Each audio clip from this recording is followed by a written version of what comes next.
VS MS Excel ఒక డేటాకి format అనేది apply చేసిన తర్వాత మనం చేసే తప్పులు ఏంటి, మనం ఏ విధంగా ఫార్మేట్ అప్లై చేస్తే పర్ఫెక్ట్ గా ఉంటుందో స్టెప్ బై స్టెప్ ఇప్పుడు మనం నేర్చుకుందాం.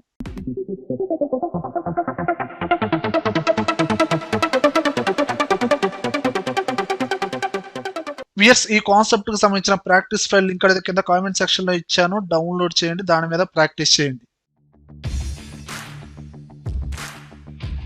విఎస్ ఎంఎస్ ఎక్సెల్ లో ఎక్కువ శాతం మనం నెంబర్స్ అనేది ఎంటర్ చేస్తామండి. సేల్స్ వాల్యూస్ అని డిఫరెంట్ వాల్యూస్ ఎంటర్ చేస్తాం. ఆ వాల్యూస్ యొక్క అలైన్మెంట్ అనేది మీరు రైట్ లో పెట్టుకోండి. మీరు ఆ నెంబర్స్ ఉన్న సెల్స్ ని సెలెక్షన్ చేసి అలైన్మెంట్ అనేది మనకి హోమ్ ట్యాబ్ లో ఇదిగోండి రైట్ సైడ్ లో పెట్టుకోండి. అప్పుడే ఆ వాల్యూస్ యొక్క అమౌంట్స్ అనేది క్లియర్ గా అర్థం అవుతాయండి. ఎక్సెల్ లో ఎంటర్ చేసిన వాల్యూస్ అనేది సెంటర్ అలైన్మెంట్ లో ఉంచకూడదండి, అది కరెక్ట్ కాదండి. ఆ నెంబర్స్ అనేది హండ్రెడ్సా, థౌజండ్స్, ల్యాక్స్ అనేది క్లియర్ గా అర్థమయ్యేటట్టు ఉండాలి. అలా అర్థం అవ్వాలి అనుకుంటే అలైన్మెంట్ అనేది రైట్ లో పెట్టుకోండి. ఓకేనా? అలానే నెంబర్స్ యొక్క అలైన్మెంట్ అనేది రైట్ సైడ్ లో పెట్టుకోవడమే కాదండి, కామాస్ కూడా యాడ్ చేయండి. మీరు ఎంటర్ చేసే నెంబర్స్ అనేది ఒక అమౌంట్, ఒక సేల్స్ వాల్యూస్ ఇలాంటి అనుకోండి, కామాస్ అనేది ఖచ్చితంగా అప్లై చేయండి. నెంబర్స్ ఎంటర్ చేసేటప్పుడు మీరు స్పెషల్ గా కామాస్ అనేది ఎంటర్ చేయాల్సిన అవసరం లేదండి. మీరు నెంబర్స్ అనేది ఆల్రెడీ ఎంటర్ చేసిన తర్వాత ఆ పర్టికులర్ సెల్స్ ని సెలెక్షన్ చేసి హోమ్ ట్యాబ్ లో డైరెక్ట్ గా నెంబర్ గ్రూప్ లోనే కామా ఆప్షన్ అనేది చూడండి, దీన్ని సెలెక్షన్ చేయండి. ఇదిగోండి ఈ విధంగా కామాస్ అనేది అప్లై అవుతాయండి. కొన్ని సిస్టమ్స్ లో కొన్ని వర్షన్స్ లో మీకు ఏం జరిగిద్దంటే ఇక్కడ మనకి ఇండియన్స్ కరెన్సీ ప్రకారంగా 1,00,000 తర్వాత ఆటోమేటిక్ గా కామా వచ్చేసింది. కొన్ని వర్షన్స్ లో మిలియన్స్ లో రావచ్చు. ఇదిగోండి ఈ విధంగా మీరు కామా ఆప్షన్ అప్లై చేసినప్పుడు ఇండియన్ కరెన్సీలో కావాలి, మిలియన్స్ లో ఉండొచ్చు, లేదా మిలియన్ కరెన్సీలో ఉంది, ఇండియన్ కరెన్సీలో కన్వర్ట్ చేయొచ్చు. ఇలా చేంజ్ చేసుకోవచ్చు. మీకు డైరెక్ట్ ఆప్షన్ ఎక్కడ ఉందంటే మీరు విండోస్ లో కంట్రోల్ ప్యానల్ ఓపెన్ చేయండి, డైరెక్ట్ గా టైప్ చేయండి కంట్రోల్ ప్యానల్. ఇక్కడ క్లాక్ అండ్ రీజియన్ ఈ ఆప్షన్ క్లిక్ చేయండి. ఇందులో రీజియన్ ఈ ఆప్షన్ క్లిక్ చేయండి. ఇక్కడ ఫార్మేట్ అనేది ఇంగ్లీష్ యునైటెడ్ స్టేట్స్ లో ఉందనుకోండి, మీ ఎక్సెల్ లో కరెన్సీ అనేది మిలియన్స్ లో వస్తుంది. లేదంటే నాకు ల్యాక్స్ లో రావాలి, అలా కామాస్ అనేది సపరేట్ అవ్వాలి అనుకుంటే మీరు ఇక్కడ ఇంగ్లీష్ ఇండియాలో పెట్టుకోండి, ఓకే ప్రెస్ చేయండి. ఇప్పుడు చూడండి ఎక్సెల్ లో ఆటోమేటిక్ గా కన్వర్ట్ అయింది. మీకు మిలియన్స్ లో కావాలనుకుంటే ఆ రీజియన్ లో ఇంగ్లీష్ యునైటెడ్ స్టేట్స్ లో పెట్టుకోండి, ల్యాక్స్ లో ఇండియన్ కరెన్సీలో కావాలనుకుంటే ఇంగ్లీష్ ఇండియాలో పెట్టుకోండి. ఓకేనా?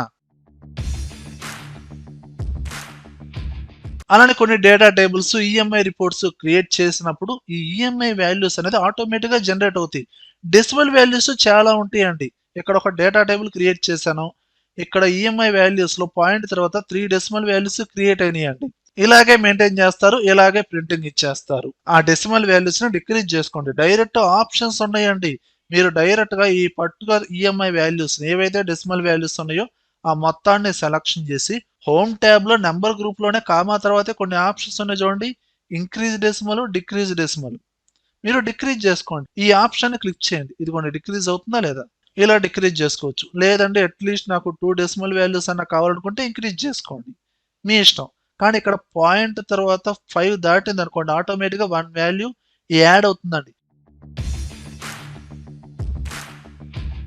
మీరు క్రియేట్ చేసే రిపోర్ట్ లో ఏదైనా సేల్స్ వాల్యూస్, అమౌంట్ వాల్యూస్ ఉన్నాయనుకోండి, డైరెక్ట్ గా ఈ విధంగా కరెన్సీ సింబల్ అనేది యాడ్ చేస్తారు. కరెన్సీ సింబల్ ఇలా రావాలనుకుంటే డైరెక్ట్ షార్ట్ కట్ ఏందండి, Ctrl+Shift+4. మీకు కంట్రోల్ ప్యానెల్లో రీజియన్ లో కనుక ఇంగ్లీష్ యునైటెడ్ స్టేట్స్ లో ఉందనుకోండి, డాలర్ సింబల్ వస్తుందండి.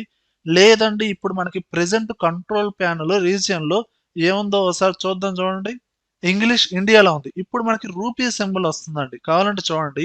ఆల్రెడీ ఇక్కడ డాలర్ సింబల్ ఉంది, సెలక్షన్ చేసి Ctrl+Shift+4 అనండి, ఇదిగోండి రూపీ సింబల్ వచ్చింది. ఇలా మనం మెయింటైన్ చేస్తాం. కానీ ప్రతి వాల్యూ ముందు ఈ విధంగా కరెన్సీ సింబల్ ఇస్తే కరెక్ట్ కాదండి, ఆ లుక్ అనేది అంత బాగోదు. మీరు ఎలా ఇస్తారు, మనకి పర్టికులర్ గా ఆ హెడ్డింగ్ ఏదైతే ఉందో ఆ హెడ్డింగ్ లో కరెన్సీ సింబల్ అనేది ఈ విధంగా యాడ్ చేయండి. ఓకేనా? దాని ముందు మీరు ఇదిగోండి ఈ విధంగా, అది యుఎస్ అయితే యుఎస్, ఆస్ట్రేలియా అయితే ఆస్ట్రేలియా, ఈ విధంగా ఆ పర్టికులర్ కంట్రీ కోడ్ కూడా యాడ్ చేయండి. లేదంటే ప్రతి వాల్యూ ముందు ఆ సింబల్ అనేది యాడ్ చేస్తాను అంటారా, మీ ఇష్టం. ఓకేనా? చూడండి వేస్ ఇక్కడ మంత్లీ వైజ్ గా కొన్ని రిపోర్ట్స్ అనేది క్రియేట్ చేశాను చూడండి, జనవరి నుంచి ఏప్రిల్ దాకా. ఆ మంత్ నేమ్స్ కూడా పైన ఇలా ఈ విధంగా హెడ్డింగ్ పెట్టుకున్నానండి. ఓకేనండి. ఇక్కడ 4 మంత్స్ రిపోర్ట్ టోటల్ వాల్యూ చూడాలి అనుకుంటున్నానండి. ఇక్కడ సేల్స్ వాల్యూ అనేది ఓకే, డైరెక్ట్గా ఇక్కడ ఫార్ములా అప్లై చేస్తాను. Equal to sum open braces. Okay, జనవరి నుంచి సేల్స్ వాల్యూస్ మొత్తాన్ని ఈ విధంగా సెలక్షన్ చేశాను. దీని తర్వాత ఇక్కడ రాగానే టోటల్ ఎంటైర్ టేబుల్ మొత్తం సెలక్షన్ అయిపోతుంది. లేదండి బాటమ్ నుంచి చూద్దాం అనుకుంటున్నాను. ఇదిగోండి ఇక్కడ నుంచి ఇలా సెలక్షన్ చేశాను. ఎప్పుడైతే ఇలా సెలక్షన్ చేశానో ఎంటైర్ టేబుల్ మొత్తం సెలక్షన్ అవుతుంది. మీకు రేంజ్ సెలక్షన్ అవ్వాల్సింది ఓన్లీ ఆ సేల్స్ వాల్యూస్ మాత్రమే. కానీ ఇక్కడ ఈ విధంగా ఎందుకు అవుతుంది? ఇక్కడ పర్టికులర్ గా ఆ మంత్ నేమ్ హెడ్డింగ్ ఏదైతే ఉందో ఈ సెల్స్ ని మెర్జ్ చేశారు మీరు. మెర్జ్ చేయడం ద్వారా ఎగ్జాక్ట్ గా తీసుకోలేకపోతుంది. తీసుకుంటుంది, ఎలా తీసుకుంటుంది? ఇదిగోండి ఎలా అప్లై చేస్తున్నాను. Equal to sum open braces. ఈ విధంగా ఇంతవరకు సెలక్షన్ చేసి కంట్రోల్ పట్టుకొని మళ్ళీ మార్చ్ మంత్ ఆ సేల్స్ రేంజ్ ని సెలక్షన్ చేయాలి. మళ్ళీ కంట్రోల్ పట్టుకొని ఫిబ్రవరి మంత్, మళ్ళీ కంట్రోల్ పట్టుకొని జనవరి మంత్. ఈ విధంగా కష్టపడాలి. ఇప్పుడు ఎంటర్ ప్రెస్ చేస్తే ఆటోమేటిక్ గా 4 మంత్స్ సేల్స్ వాల్యూస్ వస్తుంది. ఎందుకంటే పర్టికులర్ గా మీరు క్రియేట్ చేసిన రిపోర్ట్ లో ఈ మంత్ నేమ్స్ హెడ్డింగ్స్ అనేది మెర్జ్ చేయడం ద్వారా ఫార్ములా యూజ్ చేసినప్పుడు మీరు కష్టపడాల్సి వస్తుంది, కంట్రోల్ యూజ్ చేయాల్సి వస్తుంది మధ్యలో. ఇక్కడ సేమ్ రిపోర్ట్ చూస్తే 4 మంత్స్ రిపోర్ట్స్ ఉంది, హెడ్డింగ్స్ మాత్రం ఇక్కడ మెర్జ్ చేయలేదు. మెర్జ్ చేయకుండా ఇలా ఉంచామనుకోండి ఆ లుక్ అనేది, ఆ ఫార్మేట్ లుక్ అనేది బాగాలేదండి. కానీ ఇక్కడ మనం ఏం చేయొచ్చు, మెర్జ్ చేయకుండానే కంప్లీట్ గా మీరు ఆ హెడ్డింగ్ ని అప్లై చేయొచ్చు. ఎలా అంటే మీరు ఈ పర్టికులర్ కలర్ ఈ సెల్స్ మొత్తాన్ని సెలక్షన్ చేయండి. డైరెక్ట్ గా ఆ కలర్ ఏదైతే ఉందో ఆ కలర్ అప్లై చేయండి. ఇక్కడ మెర్జ్ చేయలేదండి నేను. ఇప్పుడు హెడ్డింగ్ అనేది ఎక్కడైతే రావాలో ఆ సెల్స్ మొత్తాన్ని సెలక్షన్ చేసి మెర్జ్ చేయకుండా మనకి డైరెక్ట్ ఒక ఆప్షన్ ఉందండి, కంట్రోల్ 1 ఫార్మేట్ సెల్స్ లోకి వెళ్ళండి. అలైన్మెంట్ అని ఒక ట్యాబ్ ఉంటుంది, అందులోకి వెళ్ళండి. ఇందులో మీకు హారిజంటల్ గా రావాలి. హారిజంటల్ జనరల్ కాకుండా సెంటర్ అక్రాస్ సెలక్షన్ సెంటర్ లో రావాలి. క్లిక్ చేయండి, ఓకే ప్రెస్ చేయండి. మీరు ఈ సెల్స్ అనేది మెర్జ్ చేయలేదండి, కానీ ఆ పర్టికులర్ డేటా అనేది సెంటర్ లోకి వచ్చేసింది. సేమ్ ఇదే ఫార్మేట్ ఇక్కడ అప్లై చేయాలనుకోండి, ఇండివిజువల్ గా అప్లై చేయాల్సిన అవసరం లేదండి. నేనేం చేస్తున్నాను, ఫార్మేట్ పెయింటర్ ఆప్షన్ యూజ్ చేస్తున్నాను. ఈ మొత్తాన్ని సెలక్షన్ చేసి ఫార్మేట్ పెయింటర్ డబుల్ క్లిక్ చేయండి, ఈ మొత్తానికి అప్లై చేయండి. డైరెక్ట్ గా ఇలా క్లిక్ చేయండి. ఇలా అప్లై చేయడం ద్వారా యూజ్ ఏంటంటే ఇప్పుడు డైరెక్ట్ గా ఫార్ములా టోటల్ సేల్స్ వాల్యూ వస్తుంది చూడండి, equal to sum open braces. ఇక్కడ నుంచి మొత్తాన్ని ఈ విధంగా డైరెక్ట్ గా సెలక్షన్ చేశాను, ఎంటర్ ప్రెస్ చేశాను. ఇదిగోండి సేమ్ టోటల్ సేల్స్ వాల్యూ వచ్చిందా రాలేదా? 55,300. అంటే కొన్ని రిపోర్ట్స్ లో మీరు ఫార్మేట్ అనేది ఈ విధంగా అప్లై చేయడం ద్వారా మీకు ఫార్ములా అప్లై చేసేటప్పుడు ఈజీగా ఉంటుంది. ఓకేనా? చూడండి వేస్ ఇక్కడ ఒక టేబుల్ ఫార్మేట్ ఉంది, ప్రీవియస్ టేబుల్ ఫార్మేట్ లాగే ఉందండి. ఇందులో మనం మంత్ నేమ్ ఆ మెయిన్ హెడ్డింగ్ ఏదైతే ఉందో ఇది హారిజంటల్ గా ఈ విధంగా మెర్జ్ చేసాం. ఇలా కాకుండా ఈ హెడ్డింగ్స్ అనేది వర్టికల్ గా ఈ విధంగా మెర్జ్ చేసుకోండి. డయాగ్నల్ గా టెస్ట్ అనేది ఈ విధంగా యాడ్ చేసుకోండి, బాగుండిద్ది. మీకు ఎక్కడైతే వర్టికల్ గా రావాలో ఆ పర్టికులర్ సెల్స్ ని సెలక్షన్ చేసి మెర్జ్ చేయండి. ఆ పర్టికులర్ కలర్ ఏదైతే ఉందో ఆ కలర్ ని ఫిల్ చేయండి, సెలక్షన్ చేసి ఫిల్ చేయండి. అందులో మంత్ నేమ్ అనేది యాడ్ చేయండి. కానీ యాడ్ చేసేటప్పుడు ఆ పర్టికులర్ టెస్ట్ ఏదైతే ఉందో దాన్ని వర్టికల్ గా చేంజ్ చేయండి. ఇక్కడ మనకి హోమ్ ట్యాబ్ లోనే వర్టికల్ టెస్ట్ సేమ్ ఫార్మేట్ తో కావాలనుకుంటే ఫార్మేట్ పెయింటర్ అనే ఆప్షన్ ఉంటుందండి. సేమ్ ఇలాంటి ఫార్మేట్ ఇక్కడ అప్లై చేయాలనుకుంటున్నాను. ఈ ఫార్మేట్ ఉన్న సెల్ ని సెలక్షన్ చేసి ఫార్మేట్ పెయింటర్ ఇక్కడ సెలక్షన్ చేయండి, ఆటోమేటిక్ అప్లై అయ్యిద్ది.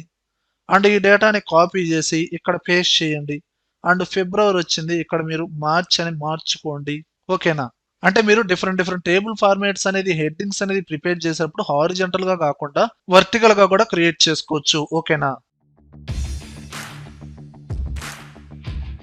అలానే కొన్ని రిపోర్ట్స్ క్రియేట్ చేస్తామండి. ఇక్కడ సబ్జెక్ట్ నేమ్స్ ఉన్నాయి, స్టూడెంట్ నేమ్స్ ఉన్నాయి. ఒకే ఒక సింగిల్ సెల్ ఉంది, 2 హెడ్డింగ్స్ ఇవ్వాలి. 2 హెడ్డింగ్స్ అనేది ఇవ్వడం కోసం ఇదిగోండి ఇలా క్రియేట్ చేస్తాం. అంటే ఎడిషనల్ రోస్ ని ఎడిషనల్ కాలమ్స్ ని యాడ్ చేసి ఈ విధంగా క్రియేట్ చేస్తాం.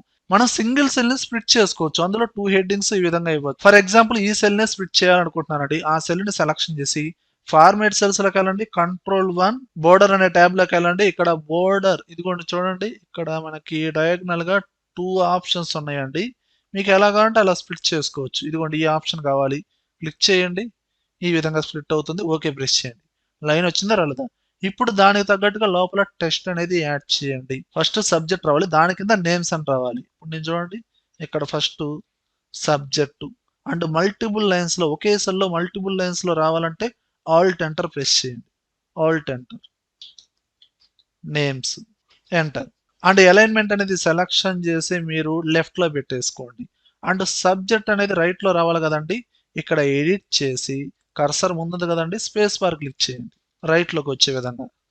ఎంటర్ ప్రెస్ చేయండి. అండ్ ఫాంట్ సైజ్ ఏమైనా డిక్రీజ్ చేయాలంటే డిక్రీజ్ చేసుకోండి. ఓకేనా, ఈ విధంగా మనం ఫార్మేట్ అప్లై చేయొచ్చు.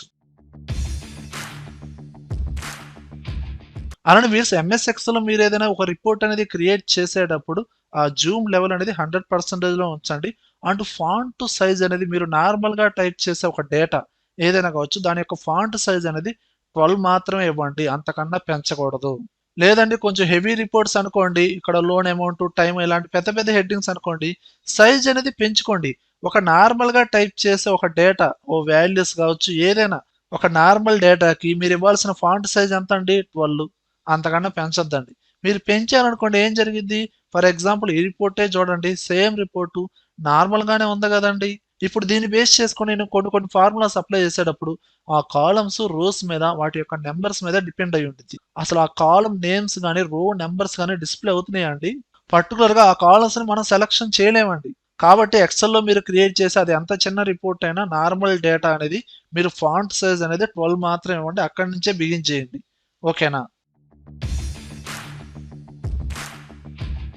అలానే ఏదైనా డేటా ఫార్మాట్ అనేది క్రియేట్ చేస్తారండి, ఆ ఫాంట్స్ అనేది ప్రొఫెషనల్ గా ఉండేటట్టు చూసుకోండి. కొన్ని కొన్ని ఫాంట్స్ ఉంటాయి, ఆ డేటా టెస్టా నెంబర్స్ అనేది అసలు అర్థం కాదు. మీరు క్రియేట్ చేసే డేటా అనేది మీకు అర్థం అవ్వాలి, అవతల వ్యక్తికి అర్థం అవ్వాలి. కాబట్టి ఫాంట్స్ అనేది ప్రొఫెషనల్ గా మెయింటైన్ చేయండి. మనకి డిఫాల్ట్ గా ఉండే ఫాంట్ క్యాలబ్రీ కావచ్చు, అలానే టైమ్స్ న్యూ రోమన్, ఏరియల్, ఇలాంటి ప్రొఫెషనల్ ఫాంట్స్ అనేది యూజ్ చేయండి. ఓకేనా. అలానే మీరు క్రియేట్ చేసిన రిపోర్ట్ లో హెడ్స్ కి బ్యాక్గ్రౌండ్ కలర్స్ అనేది థిక్ గా ఇవ్వద్దండి, డార్క్ కలర్స్ అనేది ఇవ్వకూడదు. అప్పుడు ఆ లోపల ఉన్న టెక్స్ట్ అనేది డిస్ప్లే అవ్వదండి, దారుణంగా ఉంటుంది రిపోర్ట్ అనేది. కాబట్టి మీరు బ్యాక్గ్రౌండ్ కలర్స్ అనేది అప్లై చేయాలనుకుంటే సింగిల్ కలర్ మెయింటైన్ చేయండి. ఆ కలర్స్ అనేది లైట్ కలర్ తీసుకోండి. ఫిల్ కలర్ లో ప్రతి కలర్ లో మనకి లైట్ కలర్స్ ఉంటాయండి, లైట్ కలర్స్ తీసుకోండి, అప్పుడు మీకు లుక్ అనేది ఉంటుంది. లేదండి బ్యాక్గ్రౌండ్ కలర్స్ అనేది నేను తిక్కుగానే ఇవ్వాలి అనుకుంటే అప్పుడు ఏం చేస్తారు, మీరు తిక్కుగా ఇవ్వండి, ఫాంట్ కలర్ వచ్చి వైట్ తీసుకోండి. అప్పుడు మీరేంటి, బ్యాక్గ్రౌండ్ కలర్ వచ్చి ఏ కలర్ తీసుకున్నా తిక్కు, కొంచెం లోపల ఉన్న టెక్స్ట్ ఈజీగా ఉండేది. 99% బ్యాక్గ్రౌండ్ కలర్స్ అనేది లైట్ కలర్స్ తీసుకోండి.